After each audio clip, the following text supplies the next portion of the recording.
हम आज यहाँ सुनाई दे रहा है?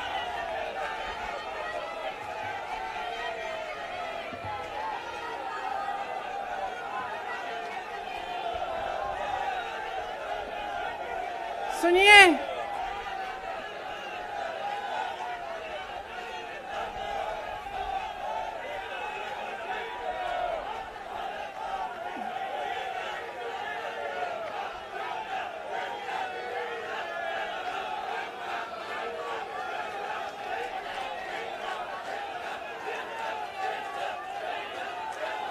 अब बोलूं? इजाजत है? मेरे यूपी के भाइयों, बोलने दो। देखिए, यहां पे बैठे हुए मेरे मन में एक पुरानी बात आई। 32 साल पुरानी बात है। मई 1991 की बात है। मेरे पिता की शव यात्रा तीन मूर्ति भवन से निकल रही थी। अपनी मां के साथ और अपने भाई के साथ हम एक गाड़ी में बैठे थे। सामने भारतीय सेना की एक ट्रक थी, फूलों से लदी हुई थी। उसके ऊपर मेरे पिताजी का शव था। थोड़ी देर काफिला चला, 5-10 मिनट चला। फिर राहुल कहने लगे मैं उतरना चाहता हूं। तो मां ने मना किया। उस समय सुरक्षा का भी बहुत वो था। तो मां ने कहा नहीं, तुम उतर नहीं सकते। राहुल ने जिद की, नहीं मैं उतरूंगा। मैंने मां से कहा मां उतरने दो। राहुल गाड़ी से उतरा। उस सेना की ट्रक के पीछे खड़ा होके चलने लगा और तीन मूर्ति से लेके कड़ी धूप में अपने पिता के जनाजे के पीछे पीछे पैदल चलते चलते चलते चलते यहां पहुंचा। इस जगह से कुछ 400-500 गज दूर यहां पर मेरे शहीद पिता के अंतिम संस्कार मेरे भाई ने किए।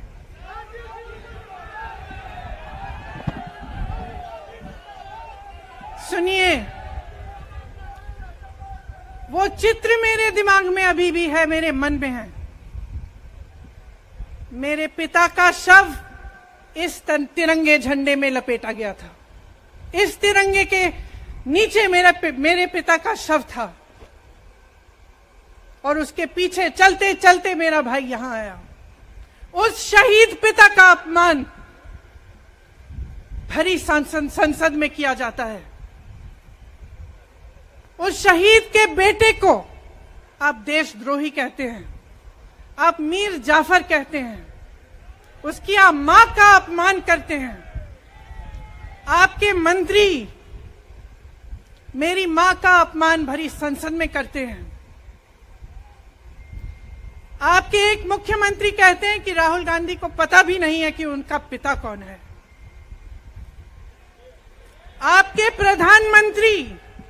आपके प्रधानमंत्री भरी संसद में खड़े होकर कहते हैं कि ये परिवार नेहरू नाम को इस्तेमाल क्यों नहीं करता। पूरे परिवार का अपमान करते हैं। कश्मीरी पंडित समाज के रिवाज का अपमान करते हैं, जिसके तहत एक बेटा अपने बाप के मरने पर पगड़ी पहनता है, परिवार की परंपरा को आगे बढ़ाता है। लेकिन आप पर कोई मुकदमा नहीं होता। आपको 2 साल की कोई सजा नहीं मिलती। आपको जेल की सजा नहीं मिलती। आपको संसद से कोई बाहर नहीं निकालता। आपको मना नहीं करता कि 8 सालों के लिए आप चुनाव नहीं लड़ सकते। क्यों? मैं पूछना चाहती हूं क्यों? आज तक हम चुप रहे हैं। हमारे परिवार का अपमान करते गए। मेरे भाई ने क्या कहा? संसद में वो मोदी जी के पास गए और उनसे गले लगे। मेरे भाई ने कहा, मैं आपसे नफरत नहीं करता हूं, मेरे दिल में आपके लिए कोई नफरत नहीं है, हमारी विचारधारा अलग है, लेकिन हमारी नफरत की विचारधारा नहीं है। तो मैं पूछना चाहती हूं, एक आदमी का कितना अपमान करोगे, कितना अपमान करोगे? क्या यही है इस देश की परंपरा? आप परिवारवादी कहते हैं, तो भगवान राम कौन थे? भगवान राम को वनवास में भेजा गया, उन्होंने अपने परिवार, अपनी धरती के प्रति अपना धर्म निभाया। क्या भगवान राम परिवारवादी थे? क्या पांडव परिवारवादी थे कि वो अपने परिवार की संस्कारों के लिए लड़े?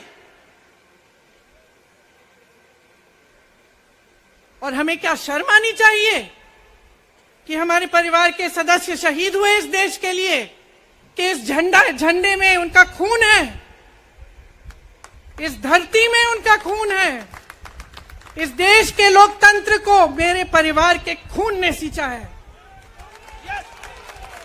और जो सोचता है कि हमें अपमानित करके हमें डराएंगे, हमें धमकाएंगे, जो सोचता है कि तमाम एजेंसियों को लगाकर हम पे छापे मारकर हमसे कुछ भी कर ले, हमको हमें डराएंगे, वो गलत सोचते हैं। हम डरने वाले नहीं हैं। हम और मजबूती से लड़ेंगे। हम इस देश के लोकतंत्र के लिए कुछ भी करने के लिए तैयार हैं। इस देश के लोकतंत्र को, इसकी नींव कांग्रेस पार्टी के महान महापुरुषों ने डाली है। कांग्रेस पार्टी लड़ी इस देश की आजादी के लिए, और आज भी इस देश की आजादी के लिए ही लड़ रही है। कभी कभी मैं सोचती हूं, मुझे समझ में नहीं आता कि पब्लिक क्या सोच रही है। क्या देख नहीं रही है क्या हो रहा है?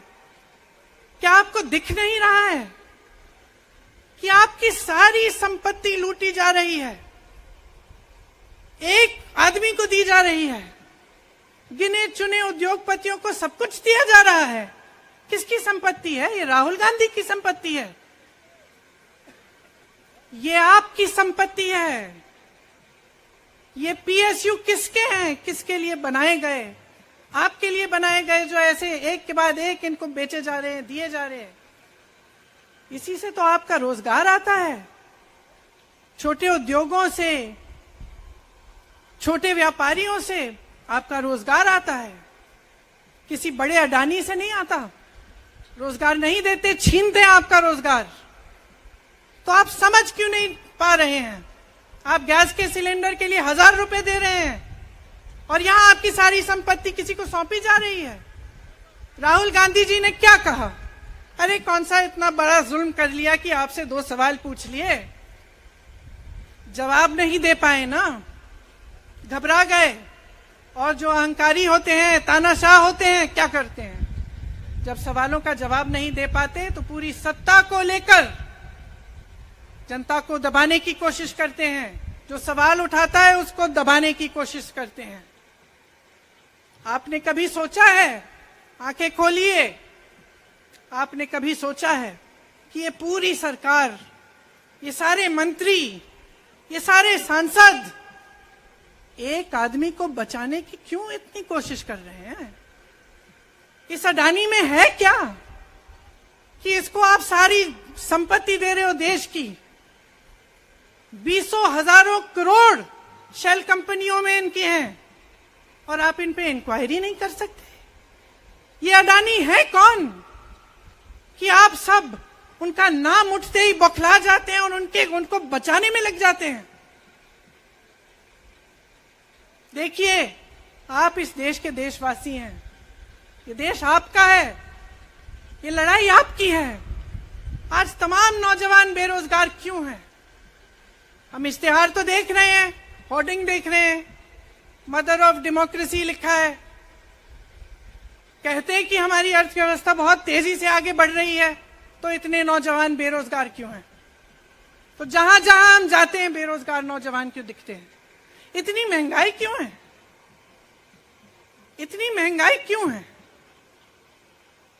क्या आप इतने बड़े काम कर सकते हो लेकिन एक गैस सिलेंडर का दाम कम नहीं कर सकते? आप छोटे व्यापारियों की मदद नहीं कर सकते? आप रोजगार नहीं बनवा सकते? तो फिर आपकी सरकार किस काम की है? लोगों को दबाने के लिए है या अडानी जी को आगे बढ़ाने के लिए है? तो आज ये समय आ गया है कि हमें गंभीरता से सोचना पड़ेगा। ये सरकार पूरी कोशिश करती है कि आपका ध्यान भटकाया जाए। अब आप सोचिए, कन्याकुमारी से कश्मीर तक एक आदमी चला, उसके साथ लाखों लोग चले। क्या पैगाम लेके चला? किस लिए चला? उसके दिल में क्या भावना थी कि लाखों लोग देश भर से उससे जुड़ के चले? समता, एकता की भावना थी। आज आपके सारी मीडिया, आपके सारे मंत्री, आपके सारे सांसद, आपके सारे कार्यकर्ता कह रहे हैं कि राहुल जी ने विदेश जाकर देश का अपमान किया, राहुल जी ने एक वर्ग का अपमान किया। क्या एक आदमी जो कन्याकुमारी से लेकर 5000 किलोमीटर कश्मीर तक चल के ये रोज रोज कहता है कि इस देश को एक होना चाहिए, सबको समान दृष्टि से देखना चाहिए, क्या ये आदमी देश का अपमान कर सकता है? क्या ये आदमी एक वर्ग का अपमान कर सकता है? तो ये आदमी क्या कर रहा है? ये आपकी आवाज उठा रहा है। ये क्या कह रहा है?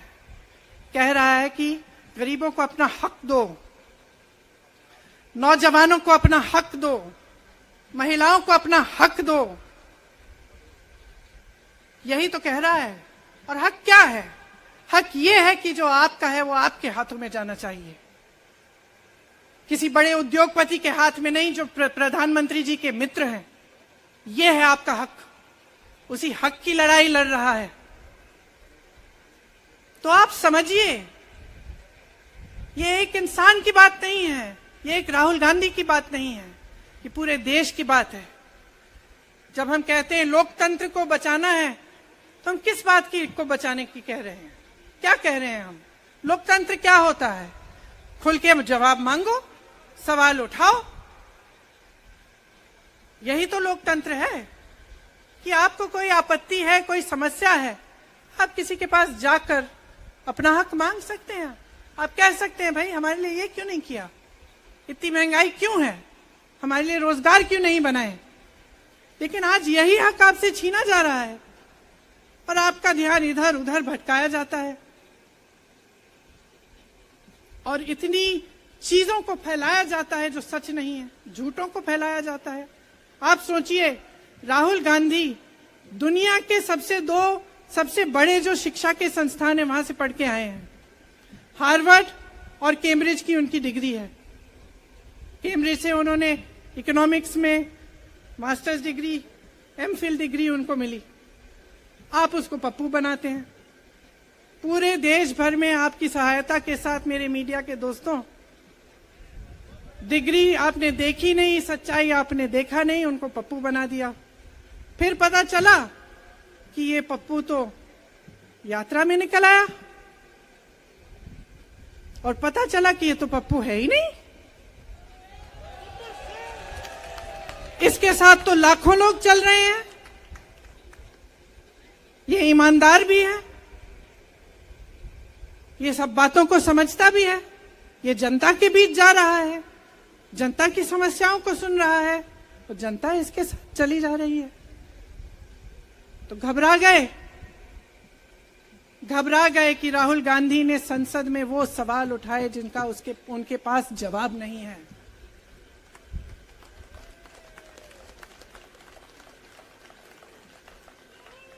क्या किया सुन लीजिए।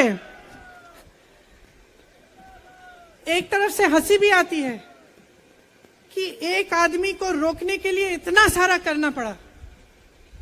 जिस आदमी ने राहुल जी के खिलाफ सूरत में कंप्लेंट लगाई, आपको मालूम है कि पिछले साल उसने खुद कचहरी में जाके बोला इस पे आप स्टे लगा दीजिए। 1 साल के लिए अपने ही केस पे स्टे लगवाया। फिर वापस कब गए केस खुलवाने के लिए? राहुल गांधी के संसद में अडानी पे के भाषण देने के 1 हफ्ते बाद, 1 हफ्ते बाद वो आदमी वापस जाता है, कहता है केस खोल दी, सुन लीजिए अब हम तैयार हैं। 1 महीने के अंदर अंदर जज कह देते हैं कि राहुल गांधी को 2 साल की सजा मिलेगी। आपने देखा इस देश में कितने केस हैं कि जेल में 10 साल के लिए पड़े रहते हैं, उनकी सुनवाई नहीं होती। ये तो सुनवाई भी फट से हो गई, जजमेंट भी फट से हो गई, सजा भी फट से हो गई। और आपने कह दिया अगले दिन कि 8 सालों के लिए ये चुनाव नहीं लड़ सकते, संसद से बाहर कर देंगे इनको। वाह वाह वाह वाह वाह वाह, बहुत धैर्य है आप में। अरे कायर हैं, कायर है इस देश का प्रधानमंत्री। लगा दो केस मुझ पर, लगा दो केस मुझ पर, जेल ले जाओ मुझे भी, लेकिन सच्चाई ये है कि इस देश का प्रधानमंत्री कायर है।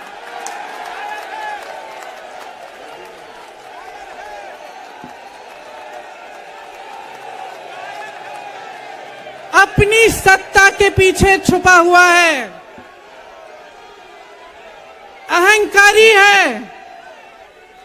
और इस देश की बहुत पुरानी परंपरा है, इस देश की बहुत पुरानी परंपरा है, हिंदू धर्म की पुरानी परंपरा है कि अहंकारी राजा को जनता जवाब देती है। और इस देश की बहुत पुरानी परंपरा है कि अहंकारी राजा को ये देश पहचानता है। मेरे परिवार ने मुझे एक चीज सिखाई है कि ये देश दिल से बोलता है और दिल से सुनता है। ये देश सच्चाई को पहचानता है। और मैं जानती हूं कि आज वो दिन है जब से सारा कुछ बदलने लगेगा।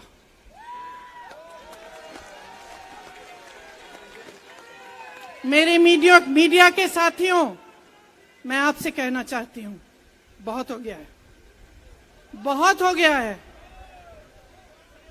मैं जानती हूं आप पर कितना दबाव है।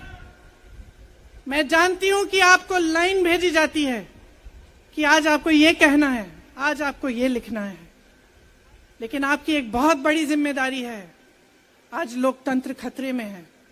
अगर सरकार सवाल उठाने वाले को 8 सालों के लिए संसद से निकाल सकती है, अगर कह सकती है कि तुम्हें चुनाव लड़ने की ही इजाजत नहीं है, तो बहुत गड़बड़ है, बहुत गलत हो रहा है। और ये लोकतंत्र के लिए ठीक नहीं है, ये इस देश के लिए ठीक नहीं है। जब आप पत्रकार बने, शुरू में जब आप काम के लिए आए, तो आपके दिल में भी ये होगी बात कि देश के लिए मैं सच्चाई बोलूंगा, मैं सच्चाई बोलूंगी।